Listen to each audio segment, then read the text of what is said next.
Human beings don't see, we interpret. We don't take in what happens, we take in the implication of what happens. Everything in our world is story. It's similar to the idea of two ideologically different news organizations, right, reporting on the same event. Neither will be completely factual. They'll both uphold their individual narratives.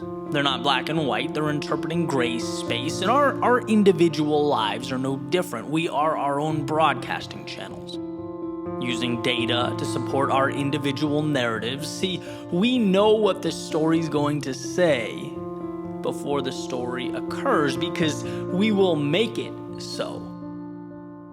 We'll make life fit our beliefs. That's what it means to be human. And so here's where the value lives in the context of this message when we find ourselves in a consistent state of despair or frustration or anxiety. It's a fool's errand to look for solutions in the external world. Because everything we find, everything we come across will support our current beliefs, our current story. That's what will keep playing in our heads, and it's why money can't bring fulfillment and another person can't take you from incomplete to content. It's why status will never equate to happiness. Those acquisitions are like putting premium fuel in a car with a broken engine. It's just not the answer that we hoped it would be. To change your world, you must change your story. Whatever it is that needs to be changed. The location, the objective, the characters, maybe the journey altogether. But it's the neural network behind your eyes that must change, not the detail it takes in. And so if you feel stuck or feel like where you want to be seems unrealistic, you have to know right now that the very fact you think that way is the problem. So ask yourself, not your girlfriend or your boss or your neighbor, but ask yourself what a turnaround looks like. Do you know? Or have you acclimated to being unhappy? Have you even asked yourself what happiness looks like? Or is your personal broadcasting channel so hell-bent on ensuring your life outlook stays the way it is that it's not even paying attention to the data it takes in? See, I believe wholeheartedly that the first step in any facet of transformation is remembering that you have control, that things in your life that bring you down or hold you back can be changed. In fact, the very things working against you can work for you. But you have to be aware. You have to think about it.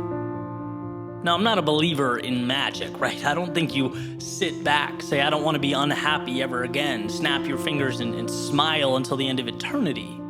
But I do believe that once we're aware of our manufactured shackles and our self-imposed limitation, we can start chipping away, doing the 1, 2, or 3 small things every day, tiny swings at the tree until it falls. Right? If it's, I'm not happy with my work life, well, what does a better situation look like? What bridges that gap?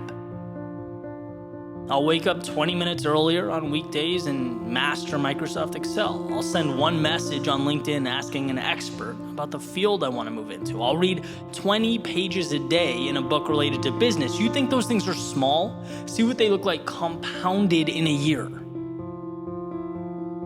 Not only that, this is the most important part. You are taking the power back. You're taking control. And that's what feels good. That's where we get our identity. You get a little disappointed at how you've let your physique slip when you look in the mirror. Don't be sad about it every day. Again, ask yourself what the inverse looks like and start doing small things. Subtract 1 sports drink and add 1 green smoothie. Double your water intake. Do a 10-minute daily workout on YouTube. Like, the pieces are out there. And to find yourself again is to realize that they're out there. Realize that you're playing a movie on loop in your head that isn't right. It's just not you. And well, what movie do you want to be playing? In an ideal world, scroll through the library, find it, click play, and start doing the small things that make it real. There's so much power in progress.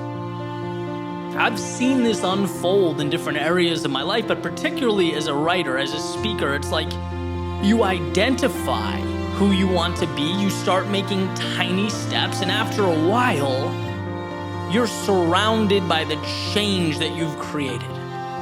How can you not believe something that you're starting to live? It has to become your identity because it is you, it's around you. You breathe it. So look around and realize the malleability of your situation. And if what you find is not you, good. Here is your opportunity to tear down the old and construct the new. You can do that because you have control, because it's within your grasp. So start the new movie, the new story, make yourself the hero, and set out to find yourself again.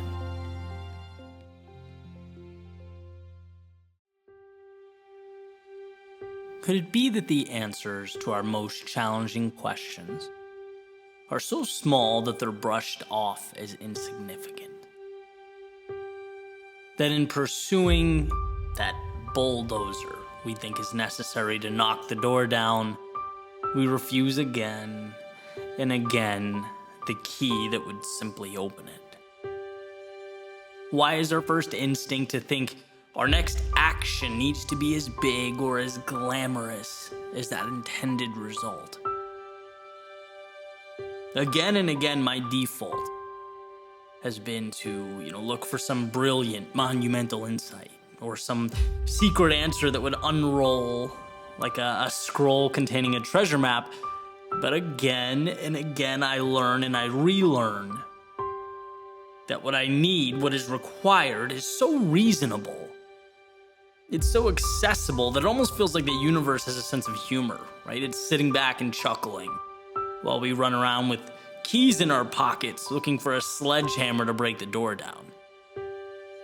Right, this is kind of a funny story. So last year, I had my first Your World Within live event, and Evan Carmichael was one of the speakers, and after the event, we were talking about YouTube, right? He says, why don't you swing by, we'll look at your channel, we'll see if I can offer any suggestions or pointers, and I gladly accepted the offer. And so I showed up later in the evening. He's got his laptop open.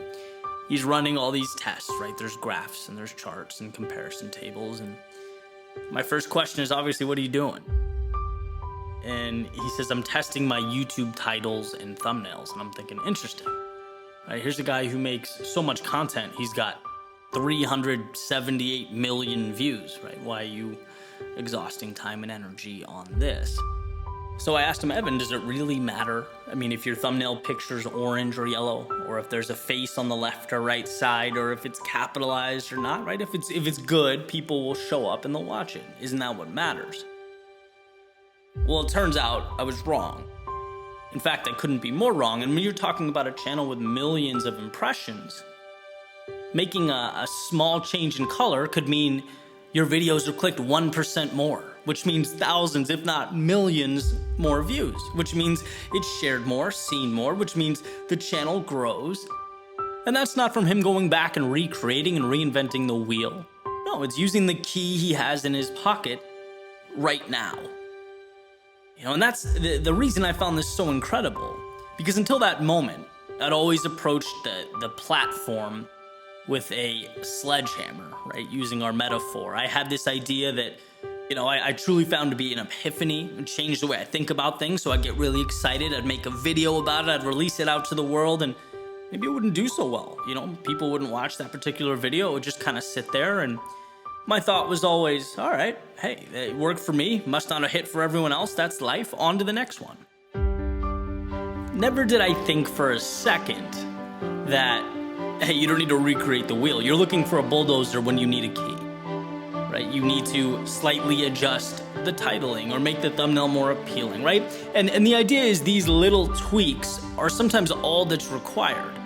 You know, we think we gotta reach out and find some answer or readjust every aspect of what we're doing. And it's like, no, it's a little thing and it's right in front of you and it's very manageable and it's very realistic. You know, and believe me, especially for people that aren't content creators, and there's a lot of you listening to this right now, I get how trivial it seems. But isn't that the point?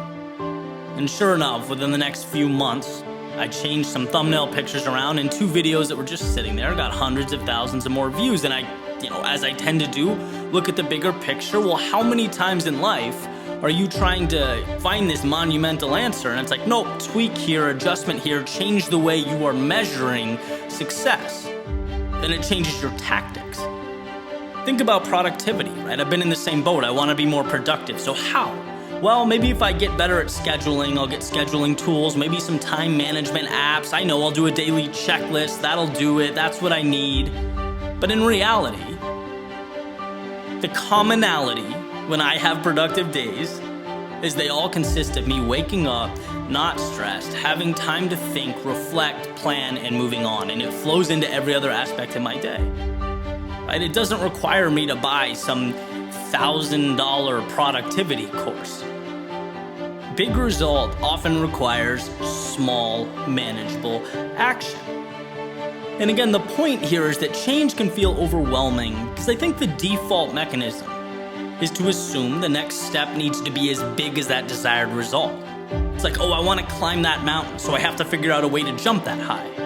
No, that's not true. You have to take small steps many times. And where we should be looking for consistency or something within our grasp or looking for some small self-contained miracle. Everything feels bigger than it is.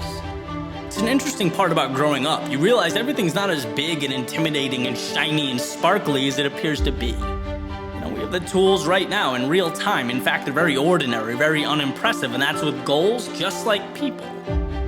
I grew up seeing pictures of my grandfather, who was an admiral in the Navy, talking to American presidents and heads of state. And I'd ask him, how was that? What was that like? And he'd always say, look, they put their pants on one leg at a time, just like I do, just like you do. Right? I think in a lot of ways, we need to take the glamour and the mystique away from the things we want and the people we aspire to be like, right? Big goals are an accumulation of little steps. And quote-unquote successful people are ordinary human beings who had the courage to take those steps. Not for attention or likes or follows, but because they cared and they respected the process enough to stick it out. And so can I, and so can you, right? You have everything you need. Whether you're talking about creating on YouTube or putting yourself in position to conquer the day, learning or emulating those you admire, nothing is otherworldly for you. Sure, you'll have your strengths and your weaknesses because we all do, but there's no magic you need to find or acquire, no bulldozer or sledgehammer needed to lessen the gap between real and ideal. Just the understanding that the key in your pocket, the one you already have, will get you through the door. It's not a commitment to perfection, it's a commitment to remind yourself that every time you're stuck or overwhelmed or lost, that perhaps you're looking for miracles in the clouds when the solution is simple at your feet. It's not the mountain, it's one rock. It's not the forest, it's one tree. It's not the journey, it's one step.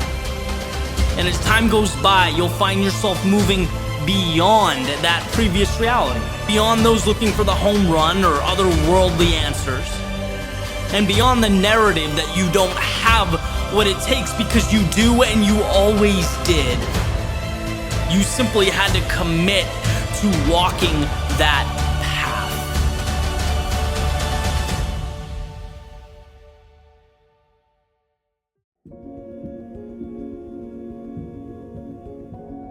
Yesterday I drove out a little bit into North Carolina, parked the car, found a path, and went on a long hike to take in some scenery, think about life holistically, kind of contemplate where I'd go from here and why it matters. Which is always funny to think about, right? The idea of having to carve out time amidst our frantic and often chaotic journey to get somewhere, to, define where somewhere is.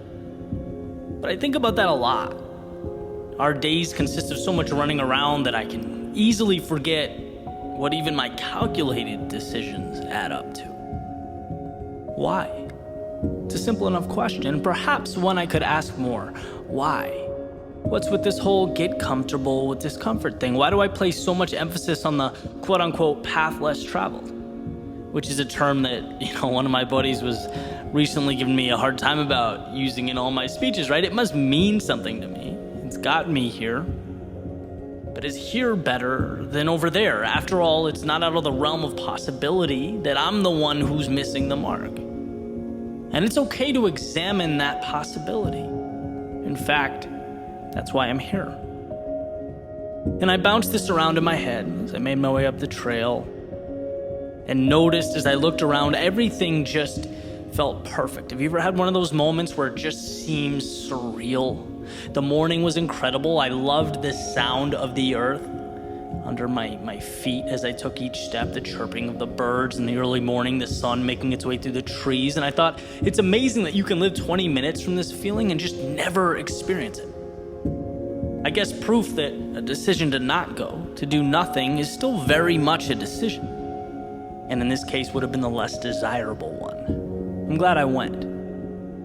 My phone was in my backpack, and for the first time in a while, I didn't even think about it. My mind was stimulated. My senses were taking in something new, something different, something not my studio or laptop or social media analytics pages. In fact, all that stuff felt kind of trivial now that I was removed from it. And I wondered, why don't I do this more? A thought popped into my head earlier that morning. I thought, hey, that's a cool idea. I just had to get through that initial pushback, the hesitancy of, well, what's the point? What's the desired outcome of a hike? Right? After all, this little jaunt's just going to distract you from your work and your progress. But at that moment, I think you have to just shut out reason for a second. You have to remind yourself that there's value, period. Otherwise, we open the door for rationalizing. We talk ourselves out of some of life's beautiful secrets. Sometimes you have to just go. And as I made my way down this trail further and further, I started to feel better. I felt reassured. Like I had something that I otherwise wouldn't have had. Something that's my own. And maybe that is it. Maybe that alone is the reason for everything. To collect those incredible things, large and small, that we might not have had. After all, isn't life just an accumulation of memories, of experiences that are spread out like a choose-your-ending children's book? And with so much control over the outcome, I think that matter deserves my attention. In order to acquire the good stuff, whether it's in a different location or context or time in my life, I still learn again and again that to get that, we have to leave some things behind. And that's the essence of life. You usually get out what you put in. And I think about that a lot. I think about the forks in the road I've come across, those same ones, the life-altering decisions. I guess it's only human. Walking away from that promising career that I'd spent my whole life building towards. Every once in a while, sure, I miss the security. Leaving this city and the people that made my life what it was, it still haunts me from time to time, trading permanence and structure for the freedom to condense my life's work into a laptop and take it anywhere in the world. But empowerment can be lonely, right? And I guess I can't help that in the midst of those situations, the easy decision always feels like the wrong one. I've just been pulled by the upside. I gravitate towards this grandiose version of what life could be on the mark that I hope to make. And to me, the scariest thing has always been not having the courage to see more, to explore. The phrase, what if, has always been my adversary, the monster in the closet, and it's a costly one to slay. Right? But life is both suffering and infinite beauty. And it's like you have to choose where you're going to endure pain and why that matters so that you can climb the mountain that means everything to you, that makes life worth it. In other words, meaningful discomfort now or painful regret later. And I strongly believe that life is about pursuing something meaningful. And even the triviality of a hike wants to remind me of this truth. I could be at home playing guitar, watching Netflix, relaxing. I mean, that would have been easier. But there's only one way to catch that sunrise over the trees. And that way is not Netflix. All those beautiful views, they require an output of energy to reach them. They come with fear of something going wrong, and in doubt that perhaps the turn you made wasn't the best one, and that's okay. But I believe that happiness, to be truly fulfilled, requires trade-offs. And with each step, it becomes easier and easier to understand.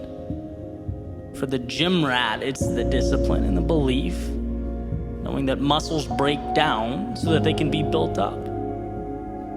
For the relationship to flourish, it's overcoming disagreements, accommodating the needs of that person that you love, so that they can be the last thing you see before you fall asleep.